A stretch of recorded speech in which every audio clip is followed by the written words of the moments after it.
Hello everyone, this is Nilesh Kumar Gupta and you are watching NG physics classes. शुरुआत करते हैं। Chapter number 3 हम लोग चला रहे थे और उसमें काफी सारी चीजें हम लोगों ने पढ़ी थी। पिछले टर्म पे हम लोगों ने कार्बन कलर कोड पढ़ा था, right? Clear? Carbon colour code में अगर जैसे कोई आपको कार्बन रेजिस्टेंस दे दे तो उसमें कलर्स को देख के आप कैसे उसका रेजिस्टेंस बता सकते हैं, ये आप लोगों ने सीखा था। सही बोल रहा हूँ? यस और नो? चलिए तो फिर उसी कड़ी में हम लोग अब आगे बढ़ेंगे। अब इसी चैप्टर में हमारा एक अपने आप में एक नया टॉपिक है, सेल। वो सेल शुरू होने जा रहा है। तैयार है सभी लोग सेल पढ़ने के लिए? चलिए, तो सेल में हमारे सामने सबसे पहला क्वेश्चन है, define chemical effect of current. Define chemical effect of current. आपकी जानकारी के लिए बता दूं, कुछ नहीं बता रहा, बाद में बताऊंगा। क्वेश्चन है define chemical effect of current. Chemical effect of current के बारे में जानने से पहले आपको बता दूं, करंट के 3 इफेक्ट होते हैं। कितने इफेक्ट होते हैं करंट के? 3 इफेक्ट। कौन कौन से होते हैं वो एक एक करके सुनेंगे हम लोग। सबसे पहला होता है हीटिंग इफेक्ट ऑफ करंट। क्या? यानी जब किसी वायर में करंट फ्लो किया जाता है तो वो वायर गर्म हो जाता है। करंट के इस इफेक्ट को हम लोग बोलते हैं हीटिंग इफेक्ट ऑफ करंट। क्या बोलते हैं? Heating effect of current. Clear? आज से तकरीबन 4-5 साल पहले ही आपके सिलेबस में हुआ करता था, अब नहीं है। समझ में आ रही बात? हीटिंग इफेक्ट ऑफ करंट में हम लोग पेल्टियर इफेक्ट, सीबेक इफेक्ट, दुनिया भर की चीजें पढ़ते थे, पर अब सिलेबस में नहीं रहा तो कोई मतलब ही नहीं है, राइट? क्लियर? एक इफेक्ट तो करंट का होता है हीटिंग इफेक्ट। समझ गया ना? किसी वायर में आप करंट फ्लो करोगे तो वायर तातों बच जाओगे। क्लियर है? बात समझ में आ रही है? समझने? तो ये हो गया हीटिंग इफेक्ट ऑफ करंट। अगला इफेक्ट जो होता है वो होता है magnetic effect of current. Magnetic effect of current ये कहता है कि जब भी किसी वायर में करंट फ्लो किया जाता है तो उसके चारों तरफ मैग्नेटिक फील्ड पैदा हो जाता है। क्लियर? इसे हम लोग बोलते हैं मैग्नेटिक इफेक्ट ऑफ करंट, जो कि आप लोग नेक्स्ट चैप्टर में पढ़ेंगे। आगे आने वाले चैप्टर्स में मैग्नेटिक इफेक्ट ऑफ करंट के बारे में हम लोग काफी डिटेल में जानेंगे। क्लियर? एक इफेक्ट और होता है जिसे हम लोग बोलते हैं केमिकल इफेक्ट ऑफ करंट। क्या बोलते हैं? हाँ, केमिकल इफेक्ट ऑफ करंट में होता क्या है ये मैं आप लोगों को थोड़ा समझाने की कोशिश करता हूँ, आप लोग भी समझने की कोशिश करिएगा। सब लोग ध्यान से सुनेंगे केमिकल इफेक्ट ऑफ करंट होता क्या है। लिसन एवरीवन, 6-7 से आप लोग अपने सिलेबस में पढ़ रहे हो साइंस में cell, Leclanche cell, dry cell, Daniell cell, शायद आप सभी लोगों ने नाम सुने होंगे। 11th में भी पढ़ा होगा आपने केमिस्ट्री में, है ना? तो सुने, सेल के अंदर आपने सुना होगा ऐसे कंटेनर टाइप होता है। होता नहीं होता? बोलो भैया, होता है नहीं होता? और इसके अंदर 2 रॉड पड़ी होती है भाई माइकल आज जो मुझे ये बता सके इन रॉडों को क्या बोलते हैं? इलेक्ट्रोड। जी हाँ मेरा भाई, इलेक्ट्रोड्स। इसमें से एक पॉजिटिव इलेक्ट्रोड होता है, एक नेगेटिव इलेक्ट्रोड होता है। सही बोल रहा हूँ? जिनको आप लोग एनोड और कैथोड के नाम से जानते हैं। जानते हैं नहीं जानते? जानते हैं, अच्छी बात है। इसमें ये केमिकल भरा हुआ है और इस केमिकल को हम लोग बोलते हैं इलेक्ट्रोलाइट। क्या बोलते हैं? जोर से बोलो। हाँ, चिल्ला क्यों रहे हो? लिसन, इसको मैंने उठा के ये सेल जोड़ दिया, ये पॉजिटिव नेगेटिव, ये पॉजिटिव है और ये नेगेटिव। क्लियर? अच्छी बात है। अब क्या है, यहां पर अगर मैं करंट पास करूंगा तो इसके अंदर जो इलेक्ट्रोलाइट भरा हुआ है, सपोज करो इलेक्ट्रोलाइट दुनिया भर के होते हैं, HCl, H2SO4, K2SO4, NaCl, ये सब इलेक्ट्रोलाइट है। केमिस्ट्री में पढ़ा होगा ना? ऐसे कंपोनेंट जिनमें जब करंट पास किया जाता है तो वो 2 कंपोनेंट में ब्रेक हो जाते हैं। ऐसे एलिमेंट जिनमें जब करंट पास किया जाता है तो वो 2 कंपोनेंट में ब्रेक हो जाते हैं। ऐसे एलिमेंट्स को हम लोग क्या बोलते हैं? इलेक्ट्रोलाइट्स। क्लियर? वो कितने को बड़ा चूतिया हो भाई, लेकिन केमिस्ट्री में जो जरूर पता होगी HCl। क्लियर? इसके अंदर इलेक्ट्रोलाइट भरा हुआ है HCl। HCl में जब आप करंट पास करोगे तो ये 2 कंपोनेंट में ब्रेक हो जाता है, hydrogen ion and chloride ion. जानते हो ना? जानता ही जानते हो ना? क्लियर है? कहा? तो जब भी HCl क्या है? What is HCl? जब मोह है खोलो और बोलो, कहा है HCl? क्या है HCl? जोर से बोलो। शाबाश, को ज्यादा जोश में आए वो ना बेटा, नाम नहीं लेना किसी का, दोस्ती निभाओ यार थोड़ी सी है। क्या फायदा भाई, गड़बड़ी झूला है जाए मतलब में। सुने, मैं कितना भी पूछूं अभी भी ध्यान रखना, हमेशा दोस्ती निभाना आना चाहिए आपको। क्लियर? टीचर का तो काम है पूछना कौन है कौन है, आपका काम है तो बताओगे नहीं मतलब है। है ना, बताना नहीं कभी भी, समझ रहे हैं? अदरवाइज बाहर जाके हम तो उसे डांट पीट देंगे, पर बाहर जाके आपका रट्टा हो जाएगा, गड़बड़ी सूझ जाएगी तुम्हारी, समझ रहे ना मेरी बात को? बेमतलब में झगड़े हो जाते हैं, इसलिए टीचर लाख पूछे, कभी बताना मत कि कौन है, मैं पूछूं तो बता दे, ओके? चलिए ठीक है, बाकी के क्लास में कभी भी समझ रहे हैं ना, प्रॉपर सिंसियरिटी के साथ क्लास अटेंड करते हैं, क्लियर? मैं आपके साथ फैमिलियर हूं तो आप मेरे साथ फैमिलियर मत होना, वैसे सेंटेंसेस में रोज नहीं बोलना चाहता जो आपने पिछले 2-3 दिनों में सुने है ना। चलो आगे। तो क्या होता है, जब भी किसी इलेक्ट्रोलाइट के अंदर आप करंट पास करते हो तो वो इलेक्ट्रोलाइट दो कंपोनेंट में ब्रेक हो जाता है। This effect of current is called chemical effect of current, clear? When the current is passed through an electrolyte, then that electrolyte breaks into the two components. This effect of current is called chemical effect of current. I hope you understand. Do you understand, guys? Clear? When the current is passed through an electrolyte, then that electrolyte breaks into the two components. This effect of current is called chemical effect of current. Clear है? तंत्र पढ़ रहा हूँ, आगे परिवार clear? तो किसी ने पूछ लिया अगर हमसे कि केमिकल इफेक्ट ऑफ करंट क्या होता है, तो मन मत देंगे हम बागों, क्लियर? क्या बोलेंगे? When the current is passed through an electrolyte, then it breaks into the two components. This effect of current is called chemical effect of current. Clear है? सीन समझ में आ रहा है सभी को? तो जल्दी से फटाफट केमिकल इफेक्ट ऑफ करंट की डेफिनेशन पढ़ लो, फिर आगे बढ़ेंगे। तो हम सभी लोगों ने ये जान लिया केमिकल इफेक्ट ऑफ करंट क्या होता है। केमिकल इफेक्ट ऑफ करंट के बाद अगली बात समझने के लिए अगला क्वेश्चन हमारे सामने, डिफाइन इलेक्ट्रोलाइट्स। डिफाइन इलेक्ट्रोलाइट्स, है ना? आप मुझे एक बात बताओ, कमीना समझते हो? समझते हो? कमीनापन ये भी समझते हो? What is the difference between कमीना एंड कमीनापन? तो कमीना इज द पर्सन, हाँ सही बोल रहा हूँ? कमीना इंसान होता है जो बुरी हरकतें करता है, सही बोल रहा हूँ ना? क्लियर? तो कमीना इज द पर्सन एंड कमीनापन इज द लक्षण। बोलो, कमीनापन is not the person, it is the लक्षण। लक्षण समझते हैं ना आप लोग? तो आपको समझ में आता है द डिफरेंस बिटवीन कमीना एंड कमीनापन। सही बोल रहा हूँ? क्लियर है सभी को? कमीना और कमीनापन का डिफरेंस सभी लोगों को समझ में आता है। अब बात आती है, मुझसे पूछ रहा है इलेक्ट्रोलाइट्स और इलेक्ट्रोलाइसिस दोनों में क्या फर्क है? एक्चुअली क्या होता है, जब हम पढ़ते हैं ना, साला हमको हर डेफिनेशन एक जैसी लगती है, तो हमें रियल मायने में उसका फर्क समझ में आना चाहिए, डिफरेंस समझ में आना चाहिए, राइट? तो सबसे पहले बात आती है इलेक्ट्रोलाइट क्या होता है। तो सिंपल एक वर्ड में आंसर है। कोई ने पूछा इलेक्ट्रोलाइट क्या है? सब्सटेंस है। क्या है? सब्सटेंस है। कैसा सब्सटेंस? में जब करंट पास करेंगे then it breaks into the two component, simple, clear? तो किसी ने पूछा व्हाट इज इलेक्ट्रोलाइट्स? तो electrolyte is the substance in which when we pass the current then it breaks into the two components. समझ में आ गई बात? क्लियर है? आपको पट्टा मोते जो पूछे इलेक्ट्रोलाइसिस क्या होता है? Electrolysis it is the process, very good, है ना? It is the process. इस प्रोसेस में क्या होता है? when we pass the current through an electrolyte then it breaks into the two components. Clear? किसी ने पूछा इलेक्ट्रोलाइसिस क्या होता है? इलेक्ट्रोलाइसिस क्या होता है? Electrolysis is the process in which when we pass the current through an electrolyte then it breaks into the two components. समझ में आई बात? आपने नोटिस किया दोनों का डेफिनेशन सेम है, फर्क समझ में आ रहा है? कमीना कमीनापन, electrolyte electrolysis. Electrolysis is the process and electrolyte is the substance. Clear है? आप लोगों को परेशानी? किसी ने पूछा तो बता दोगे? एक बार लास्ट फिर से बोल रहा हूं, किसी ने पूछा इलेक्ट्रोलाइट क्या होते हैं, तो सिंपल एक वर्ड में आंसर सब्सटेंस होते हैं। अब सब आगे की कहानी तो आप बोल ही दोगे। Clear? Electrolytes are the substance in which when we pass the current then it breaks into the two components. Clear? और किसी पूछा इलेक्ट्रोलाइसिस क्या होता है? It is the process in which when we pass the current through an electrolyte then it breaks into the two components. Clear है scene सभी को? अच्छा, वैसे आपको इलेक्ट्रोलाइट्स की एग्जांपल मालूम है? अभी बातें में बता भी गया था थोड़ी देर पहले, HCl, H2SO4, K2SO4, NaCl, ब्ला ब्ला ब्ला। क्लियर? दुनिया भर के होते हैं। बोलो भाई, भाई क्लियर है? आगे बढ़ जाऊं? तो फटाफट जल्दी से इन डेफिनेशंस को पढ़ लो, फिर मैं आगे बढ़ूंगा। तो इलेक्ट्रोलाइट्स की डेफिनेशन हम लोगों ने पढ़ी, इलेक्ट्रोलाइसिस का डेफिनेशन हम लोगों ने पढ़ा। अगली बात, ये सुना है मैंने, जो इलेक्ट्रोड पॉजिटिव होता है उसे आप लोग एनोड बोलते हो। बोलती नहीं बोलती? और जो नेगेटिव होता है उसको क्या बोलती? कैथोड। दुनिया जान नहीं है, जान नहीं है ना, जान नहीं। क्लियर? जाके अंदर कहां भरा है? इलेक्ट्रोलाइट। इलेक्ट्रोलाइट के तौर पर मैंने कहा कहां भरा है? फूटेगा, तो फूटेगा तो टूटेगा।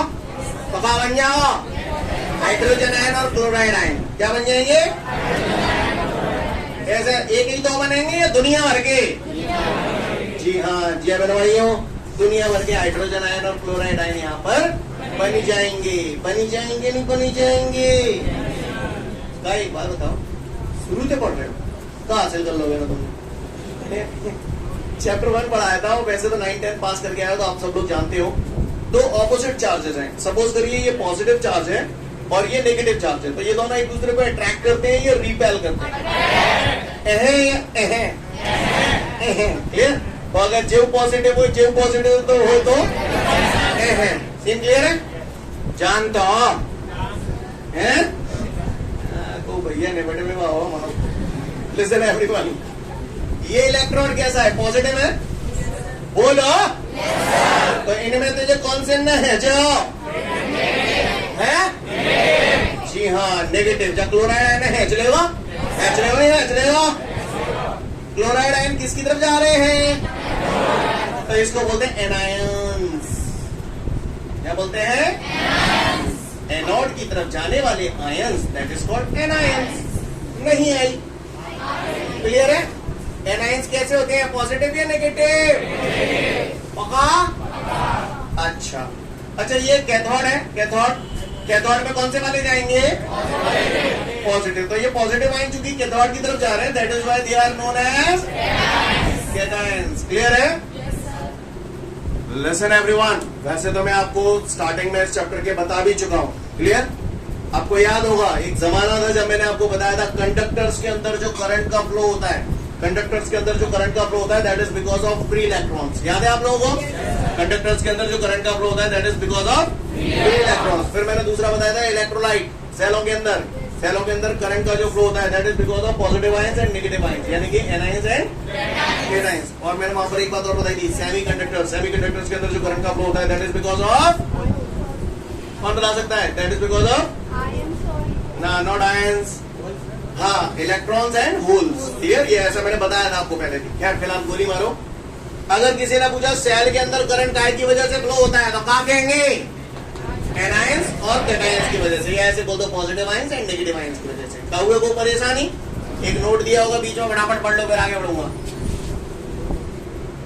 आगे बढ़ते हैं फिर। इसके बाद जो एक और नोट दिया है, इसमें ये लिखा हुआ है एनायंस। एनायंस यानी एनोड की तरफ जाने वाले आयंस। क्लियर? सही बोल रहा हूं ना? तो एनायंस कहां पर जाके कलेक्ट हो रहे हैं और कैटायंस कहां पे जाके कलेक्ट हो रहे हैं? समझ में आ रही है बात? इसके बाद हमारे सामने जो नोट दिया हुआ है उसमें लिखा हुआ है फैराडे नंबर। इस फैराडे नंबर को हम लोग जानते हैं। फैराडे नंबर का जो डेफिनेशन है वो हम लोग इसके फॉर्मूला के बिहाफ पे लर्न करेंगे। फैराडे नंबर को लेटर एफ से डिनोट करते हैं। कैसे डिनोट करते हैं? एफ से। और इसका formula F is equal to फनी। एफ इज इक्वल टू फनी यानी F is equal to n e. E आप बचपन से जान रहे हो, इलेक्ट्रॉनिक चार्ज या इलेक्ट्रॉन का चार्ज या फंडामेंटल चार्ज, कुछ भी बोलते हैं। भाई माइकल आज जो मुझे बता सके ई की वैल्यू कितनी होती है? हाँ बताएं, खड़े हो जाए। Very good. 1.6 into 10 to the power -19 coulomb. बचपन से पढ़ रहा हूँ ना। लिसन एवरीवन, ई की वैल्यू होगी 1.6 into 10 to the power -19 coulomb into N. N यहाँ पर होता है एवोगैड्रो नंबर। केमिस्ट्री में पढ़ा होगा आपने, पढ़ाई कि नहीं केमिस्ट्री में? Avogadro number. एक मोल गैस में टोटल नंबर ऑफ मॉलिक्यूल्स जो होते हैं 6.023 इंटू 10 टू द पावर के -23 के -23। किसी को कंफ्यूजन तो नहीं होता ना इसमें माइनस प्लस में? वो तो पता है वो हुए ना ने वो हुआ बनाने दो। एन की वैल्यू मैंने यहाँ पर लिख दिया 6.023 into 10 to the power 23। Very good, आपने बिल्कुल करेक्ट बोला। समझ में आई बात?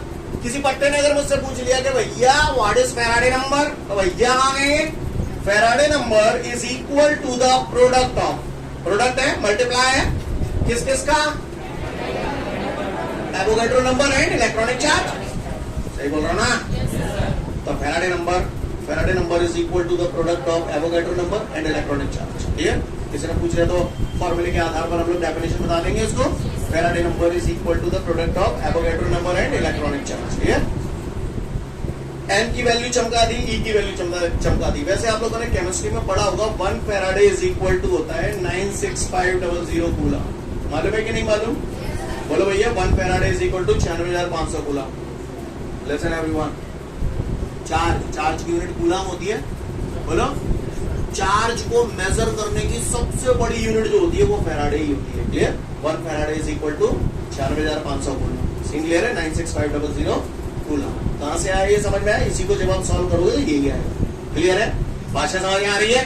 ज्यादा उम्मीद नहीं है मुझे आपसे, लेकिन अगर टीचर पूछा फैराडे नंबर क्या होता है तो सिंपल उसको बोलना Faraday number is equal to the product of Avogadro number and electronic charge. Scene clear है सभी को? आगे बढ़ू तो फटाफट इसको पढ़ लो, फिर आगे बढ़ूंगा। इसके बाद अब हम लोग के सामने अगला क्वेश्चन है डिफाइन इलेक्ट्रिक सेल। क्या है बेटा? Define electric cell. रेडी? ठीक है, काफी सारे लोग यहाँ पर शुरुआत से पढ़ रहे हैं, सारी बातें जानते हैं। ध्यान से सुनिएगा। एक बात बताओ यार, कोई नहीं मारो, मैं पढ़ा रहा हूं आप पढ़ रहे हो। क्या पढ़ रहे हो? मैं क्या पढ़ा रहा हूं? मैं फिजिक्स पढ़ा रहा हूं, आप फिजिक्स पढ़ रहे हो। सही बोल रहा हूं ना? साची क्या नहीं बोलो? मैं आपके कॉम्पिटिटिवली थोड़ा सा ज्यादा जानता हूं, आप थोड़ा सा कम जानते हो। क्लियर? अच्छी बात है। मैं जब पढ़ा रहा हूं तो नॉलेज का फ्लो है, हाई लेवल से लो लेवल या लो लेवल से हाई लेवल। और ये नॉलेज का फ्लो कब तक होता रहेगा? जब तक दोनों की नॉलेज बराबर ना हो जाए। अगर दोनों की नॉलेज बराबर हो जाएगी तो क्या पाओगे? फीस भरोगे? नहीं भरोगे, निकल लोगे। मैं चाहता हूं कि आप लगातार फीस भरते रहें। मैं चाहता हूं कि आप लगातार फीस भरते रहें। तो उसके लिए ये जरूरी है कि हम दोनों की नॉलेज में डिफरेंस होना चाहिए, इक्वल नहीं होनी चाहिए। इक्वल हो जाएगा तो खेल खराब हो जाएगा। सही बोला? हम दोनों की नॉलेज में डिफरेंस होना चाहिए। नॉलेज डिफरेंस होगा, हम दोनों की नॉलेज में डिफरेंस होगा तो फ्लो लगातार होता रहेगा, अदरवाइज बंद हो जाएगा। एग्री करते हैं आप लोग इस बात से? सही बोल रहा हूं? तो इस नॉलेज डिफरेंस को मेंटेन करने के लिए मुझे अपनी लेवल को और बढ़ाना होगा। सही बोल रहा हूं ना? बोलो। क्लियर है? भाषा समझ में आ रही है? आओ इधर। वैसे मैंने चैप्टर 2 में आपको इस बात का इशारा किया था, आप में से ज्यादातर लोग इस बात को जानते भी होंगे। ध्यान से सुनिएगा सब लोग। मैंने बताया था जैसे ये दो कंडक्टर हैं, दो कंडक्टर हैं, तो इसको मैंने एक वायर के, सपोज करिए ये 10 वोल्ट पे है और ये 5 वोल्ट पे है। अब मैंने इसे किसी मेटलिक वायर से कनेक्ट कर दिया तो क्या होता है? करंट का फ्लो होता है कि नहीं होता है? ऐहे या ऐहे? ऐसे। क्योंकि मैंने बताया था करंट का फ्लो जो होता है वो हमेशा हाई पोटेंशियल से लो पोटेंशियल तक होता है ना? होता है ना? कब तक होता है? जब तक कि दोनों के पोटेंशियल सेम ना हो जाए। जैसे ही दोनों के पोटेंशियल सेम हो जाएंगे करंट का फ्लो बंद हो जाएगा। क्या हम चाहेंगे कि किसी जगह करंट का फ्लो बंद हो? करंट का फ्लो बंद हो गया तो ये कूलर पंखे सब बंद हो जाएंगे, चैन मिल पाएगा? तो मैं क्या चाहूंगा? करंट का फ्लो लगातार होता रहे। करंट का फ्लो लगातार कब होता रहेगा? जब इनके पोटेंशियल कभी भी सेम नहीं होने चाहिए, हमेशा इनके बीच में डिफरेंस होना चाहिए। तो इनके पोटेंशियल के बीच में जितना डिफरेंस होता है उसी को हम लोग बोलते हैं पोटेंशियल डिफरेंस। अब ये मैनेज कैसे करूं? पोटेंशियल डिफरेंस कैसे मैनेज करूं? तो इसके लिए हम लोग लगा देते हैं बैटरी। क्या लगा देते हैं? बैटरी। जी मेरे भाइयों, ये पॉजिटिव है, ये नेगेटिव है। पॉजिटिव का मतलब ये हाई पोटेंशियल पे हो गया, नेगेटिव का मतलब ये लो पोटेंशियल पे हो गया। हो गया नहीं हो गया? हो गया। क्लियर है? तो को पूछे पट्टा, what is cell? Cell is a device. Cell is a device by which we can maintain a continuous flow of current in the circuit. Clear? Cell is a device by which we can maintain a continuous flow of current in the circuit by a chemical reaction. Clear है? समझ में आ रही है मेरी बात? Cell एक ऐसा device है जिसके जरिए हम केमिकल प्रोसेस के थ्रू किसी भी सर्किट में लगातार करंट के फ्लो को बनाए रख सकते हैं। समझ में आ रही है बात? जिस सेल का करेगा दोनों के पोटेंशियल को सेम नहीं होने देगा। समझ में आ रही है बात? नहीं आई? हाँ? तो किसी ने अगर हमसे पूछ लिया इलेक्ट्रिक सेल क्या होता है तो हम उसे बोलेंगे कि लाला electric cell is a device by which we can maintain a continuous flow of current in the circuit by a chemical reaction. Clear? ये सेल इट इज ऑफ दुई टाइप। कितने टाइप? दुई टाइप। एक हो गए हैं प्राइमरी सेल, दूसरे हो गए हैं सेकेंडरी सेल। क्या आप लोग जानना चाहते हैं प्राइमरी सेल सेकेंडरी सेल क्या होते हैं? तो सबसे पहले सेल की डेफिनेशन पढ़ लो, फिर आगे बढ़ेंगे। अब बात आती है टाइप्स ऑफ सेल। क्लियर? तो सेल मैंने कितने टाइप के बताए आपको? कौन कौन से? प्राइमरी सेल और सेकेंडरी सेल। तो एक एक करके हम दोनों के बारे में जानेंगे। हम जाने चलो। सबसे पहले मैं बात कर रहा हूं प्राइमरी सेल। कौन से सेल? जैसे कि सपोज करो आप अपने घर में कोई टॉर्च है, टॉर्च के अंदर सेल डालते, बजाते हैं एवरेडी को सेल लिया। सही बोल रहा हूं ना? वो क्या है? Primary cell. क्या है वो? Primary cell. अब ध्यान से सुनिएगा। क्लियर? ध्यान से सुनेंगे तो ऑटोमेटिकली आपको लर्न हो जाएगा, और अगर आपने ध्यान नहीं दिया तो आपकी बैंड बज जाएगी। राइट? तो भैया जो सेल आपने टॉर्च में डाला वो क्या था? Primary cell. ठीक है? आप सेल डालते हो, टॉर्च चालू करते हो, तुरंत लाइट देने लगता है, तुरंत इलेक्ट्रिकल एनर्जी हमको मिलने लगती है। सेल के अंदर क्या भरे रहते हैं? केमिकल, यानी केमिकल एनर्जी। तो वो पट्टा पूछे कि प्राइमरी सेल क्या करता है, तो हम उसे बोलेंगे प्राइमरी सेल केमिकल एनर्जी को इलेक्ट्रिकल एनर्जी में कन्वर्ट करता है। समझ गए आप मेरी बात को? ये प्राइमरी सेल क्या करता है? केमिकल एनर्जी को इलेक्ट्रिकल एनर्जी में कन्वर्ट करता है। सीन क्लियर है? काउए को दिक्कत? तुमने खूब सेल इस्तेमाल करो, एक दिन ऐसा आएगा कि वो सेल भगवान को प्यारा हो गया, फिर आप उसे दोबारा इस्तेमाल कर सकते हो क्या? यानी प्राइमरी सेलों को दोबारा इस्तेमाल नहीं किया जा सकता, ये केवल यूज एंड थ्रो। क्लियर से? ओके, चलिए। तो प्राइमरी सेल क्या करता है? कौन सी एनर्जी को कौन सी एनर्जी में कन्वर्ट कर रहा है? केमिकल एनर्जी को इलेक्ट्रिकल एनर्जी में कन्वर्ट करता है। इसे दोबारा यूज में, इसे दोबारा से चार्ज। अच्छी बात है, ठीक है। अगली बात, प्राइमरी सेल की जो एग्जांपल होते हैं, जो आप एवरेडी का सेल लाते हो, वो कोई और सेल नहीं होता, उसे ड्राई सेल बोलते हैं। ड्राई, आपने शायद केमिस्ट्री में पढ़ा होगा, Leclanche cell, Daniell cell, dry cell, ये सब कौन से शेल? Primary shell. क्लियर? किसी ने पूछा प्राइमरी शेल के एग्जांपल दो, तो क्या बोलोगे? Leclanche cell, dry cell, Daniell cell, ये सब एग्जांपल है प्राइमरी शेल। क्लियर है? समझ में आ रही है बात? ओके, अच्छी बात है। दूसरे होते हैं हमारे सेकेंडरी सेल। ठीक है? सेकेंडरी सेल की अगर हम बात करें तो सेकेंडरी सेल में होता क्या है, ध्यान से सुने। सेकेंडरी सेल का आपका एग्जांपल हो गया आपके मोबाइल की बैटरी। आपके मोबाइल में बैटरी होती है, वो क्या है? सेकेंडरी सेल है। सबसे पहले आप उसे चार्ज करते हो, चार्जर लगा देते हो। आपने चार्जर लगा दिया तो बोर्ड से कौन सी एनर्जी मिल रही है? Electrical energy. और इलेक्ट्रिकल एनर्जी बैटरी के अंदर जाके स्टोर हो जाती है, काय के फॉर्म में? जी हाँ। यानी सेकेंडरी सेल को जब आप चार्ज करते हो, चार्जिंग की बात कर रहा हूं, जब आप चार्ज करते हो तो कौन सी एनर्जी है? हाँ, यानी जब सेकेंडरी सेल को चार्ज करते हैं तो इलेक्ट्रिकल एनर्जी केमिकल एनर्जी में कन्वर्ट हो जाती है। अब हमने चार्जर निकाल के फेंकेंगे नहीं, धर देंगे साइड पे। क्लियर? क्लियर? क्लियर? अब चार्जर निकाल के मैंने साइड पे धर, मैं मोबाइल इस्तेमाल कर रहा हूँ। Hello, clear? अब मैं मोबाइल इस्तेमाल कर रहा हूँ तो बैटरी के अंदर कौन सी एनर्जी थी? अब वो केमिकल एनर्जी कहाँ में कन्वर्ट होगी? एग्जैक्टली। क्लियर? यानी जब आप मोबाइल की बैटरी को चार्ज कर रहे हो, डिस्चार्ज कर रहे हो, जब सेकेंडरी सेल को डिस्चार्ज किया जाता है तो कौन सी एनर्जी में कन्वर्ट हो रही है? केमिकल एनर्जी इलेक्ट्रिकल एनर्जी में कन्वर्ट होती है। क्लियर है? समझ में आ रहा है सभी को?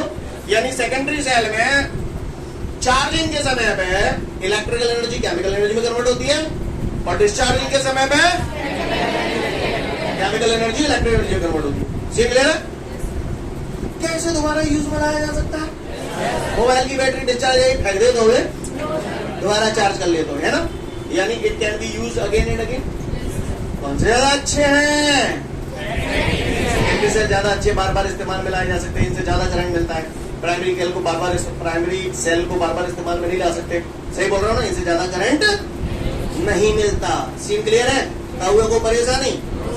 बताओ, ये केमिस्ट्री में बड़ा पढ़ती है, रिवर्सिबल रिएक्शन, इरिवर्सिबल रिएक्शन, सुना है कभी जिंदगी में? हाँ, रिवर्सिबल इरिवर्सिबल समझते हो कि नहीं समझते, पहले ही बताओ। हैं? पानी से बर्फ बन जाती है, बर्फ से पानी बन जाता है, तो केमिकल सॉरी ये रिएक्शन रिवर्सिबल है या इरिवर्सिबल है? रिवर्सिबल है। पेट्रोल से धुआं, धुआं से पेट्रोल है इरिवर्सिबल है, क्योंकि पेट्रोल से धुआं बन जाओ और धुआं से पेट्रोल, ठीक है। दूध तो दही बना लो, दही से दूध बना लो, इरिवर्सिबल, क्योंकि ऐसा नहीं होता। सही बोल रहा हूं ना? तो बताओ मुझे कौन से सेल में होने वाला रिएक्शन रिवर्सिबल होगा ना? दोनों डायरेक्शन में रिएक्शन हो रहा है, तो सेकेंडरी सेल में होने वाले रिएक्शन, प्राइमरी सेल में होने वाले रिएक्शन। समझ में आ गई बात? सीन क्लियर है? तो किसी बच्चे ने अगर हमसे पूछ लिया कि प्राइमरी शेल सेकेंडरी शेल क्या होती है, तो बता दोगे? दो भागो। अच्छा, सेकेंडरी सेल के एग्जाम्पल आपको बता दूं, lead accumulator, clear? Lead accumulator नाम है सेल का, क्लियर? इसके अलावा nickel iron cell, nickel iron cell को हम लोग एडिशन सेल के नाम से भी जानते हैं, क्लियर? तो ये एग्जाम्पल है कौन से सेलों के? वैसे बाय द वे प्राइमरी सेलों के एग्जाम्पल क्या थे? Leclanche cell, dry cell, Daniell cell. Secondary cell के एग्जाम्पल क्या है? Lead accumulator and nickel iron cell या एडिशन सेल, कुछ भी बोल दो। सीन क्लियर है? कहानी समझ में आ गई पूरी? हाँ, किसमें होने वाले रिएक्शन इरिवर्सिबल होते हैं, किसको बार बार यूज में लाया जा सकता है, किससे ज्यादा करंट मिलता है, किस सेल को केवल और केवल डिस्चार्ज किया जा सकता है, चार्ज नहीं कर सकते, किसको चार्ज एवं डिस्चार्ज दोनों का रस्सियां नहीं। समझ आ रही बात सभी को? तो फटाफट आप टाइप्स ऑफ सेल भी पढ़ लो और फिर उसी के बाद डिफरेंस दिया होगा प्राइमरी सेल और सेकेंडरी सेल में, दोनों पढ़ो फटाफट। पूछूंगा आपसे। इसके बाद अब हम लोग के सामने नेक्स्ट क्वेश्चन है, what do you mean by EMF and terminal voltage? Terminal voltage का ही दूसरा नाम है पोटेंशियल डिफरेंस। क्या नाम है? जी हाँ, पोटेंशियल डिफरेंस। इससे मिले कभी?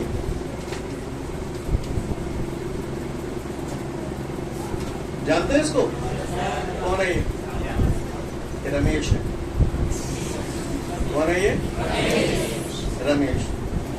अगर इस रमेश को मैं घोड़ी पे बिठा दूं तो ये कौन हो जाएगा? दूल्हा। जैसी मुस्कुराहट आई है, मैं मर जाऊं कसम से। इसको अगर मैं घोड़ी पे बिठा दूं तो ये कौन हो जाएगा? दूल्हा हो जाएगा। क्या बंदा बदल गया? बंदा तो नहीं बदला ना, बंदा तो वही है, बस इसकी डेजिग्नेशन थोड़ी सी बदल गई है ना। पहले ये गांव का रमेश था और जब घोड़ी पे बैठ गया तो ये दूल्हा हो गया। सही बोल रहा हूँ? बंदा बदला नहीं है, बंदा वही है, बस अंदाज बदल गया थोड़ा सा, है ना? सही बोल रहा हूँ ना? ओके, अच्छी बात है। अगर आप मेरी बात समझ गए तो बहुत सुंदर बात है। ईएमएफ और टर्मिनल वोल्टेज ये अपने आप में कोई अलग अलग चीजें नहीं है, बस अलग अलग सिचुएशंस हैं। अब वो क्या सिचुएशंस हैं वो हमें जानना है, तो एक एक करके हम जानेंगे। हम जानते। देखो, ये देख रहे हो आप? ये मैंने क्या बनाया है बताओ, आप पहले देख लो। कुछ एहसास जाग रहे हैं आपके? बोलो भैया। जी कंडक्टर है, सेल है भैया, बजाते नौ लाया हूँ भैया, रेडी को सेल है, बढ़िया चक्कर। क्लियर? पॉजिटिव और नेगेटिव है ना? क्या है ये? सेल। ये सेल। ये मैंने दो लगाए थे कार का, और ये मैंने लगा दो लट्टू। क्या लगा दो? बताओ मिलके हो कि नहीं मिलके हो? मिलकना समझते हो ना? तुम मिलके ही रहे हो कि? तो ये मिलके हो कि नहीं मिलके हो? ये बताओ। मिलके हो? अच्छा, मिलके हो, मिल गया तो मिलक दो, ठीक है। अब इधर आ जाओ। अच्छा, ये बताइए ये कहाँ है? अच्छा, ये भी सेल है। क्लियर है? फिर मैंने क्या किया? अब बताइए ये मिल के हो कि नहीं मिल के हो? क्यों नहीं मिल के हो? मिल के हो? क्यों? पूरा वायर देखो आप, सेम फिगर है। कौन सा वाला तार? ये भी तो लगा है, पूरा कनेक्शन है। अच्छा वो हेलो, अब ठीक है, तो मिल के हो कि नहीं मिल के हो? मिल के हो, मिल के हो नहीं मिल के हो?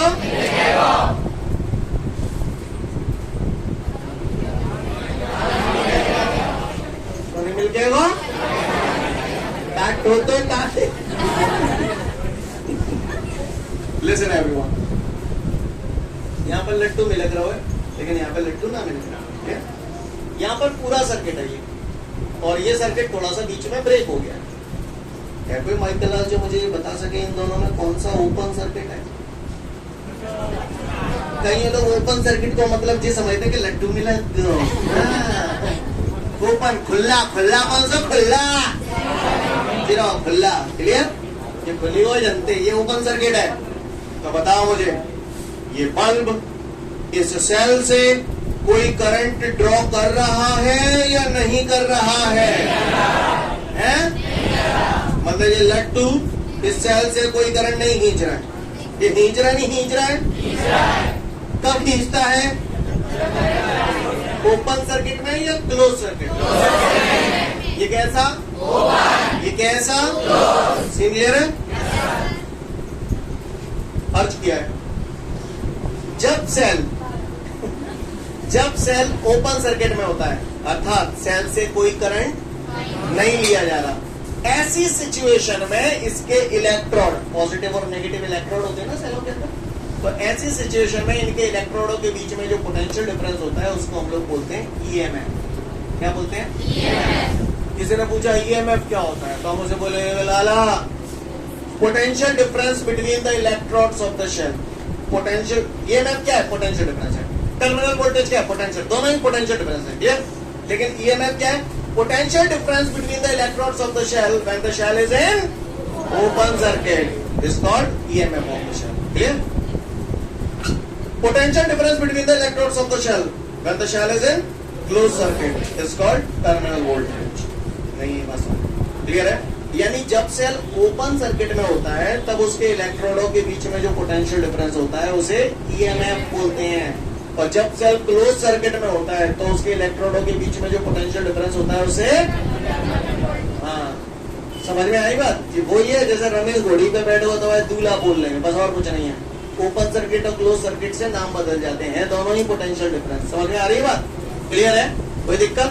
तो किसी ने पूछा what is EMF of the cell, तो हम उसे बोलेंगे the potential difference between the electrodes of the cell when the cell is in open circuit is called EMF of the cell. Clear? Clear? जब भी आप ईएमएफ के बारे में कंसीडर कर रहे हैं तो आप मुझे बताओ सेल से करंट ले रहे हो या नहीं ले रहे हो? ओपन सर्किट का मतलब ही होता है no current is drawn from the cell. Close circuit का मतलब होता है current is catching from the cell. Scene clear है? समझ में आ रही है मेरी बात?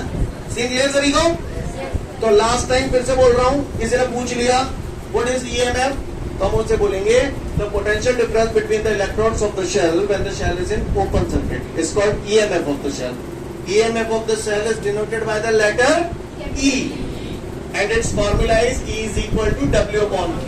आपको याद है चैप्टर 2 में आपने ये फॉर्मूला सबसे पहले दिन ही पढ़ा था, है ना? टर्मिनल वोल्टेज को हम लोग लेटर V से डिनोट करते हैं, इसका फॉर्मूला भी V is equal to W upon Q। W work है, वर्क की यूनिट जूल, Q चार्ज है, चार्ज की यूनिट कूलम। ये भी वर्क है तो जूल, चार्ज की यूनिट कूलम। ऐसा ना ये तो सब सेम टू यू है, बोला भैया? सीन क्लियर है या नहीं है? इसके अलावा इसकी दूसरी यूनिट होती है वोल्ट, इसकी भी वोल्ट। सीन क्लियर है?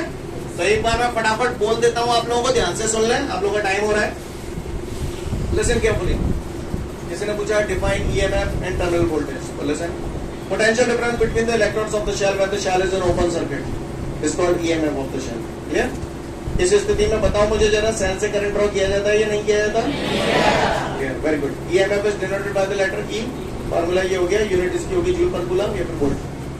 इसको आ जाओ terminal voltage, potential difference between the electrodes of the cell when the cell is in close circuit is called terminal voltage. It is denoted by the letter V, its unit is joule per coulomb या फिर volt, कुछ भी बोल सकते हैं। Clear है? और जब आप टर्मिनल वोल्टेज कैलकुलेट करेंगे तो सेल से करंट लिया जाता है कि नहीं लिया जाता? लिया जाता है। आनी समझ में आ रही सभी को? तो फटाफट ईएमएफ और टर्मिनल वोल्टेज का डेफिनेशन पढ़ लो, खुद ही मैं पूछूंगा।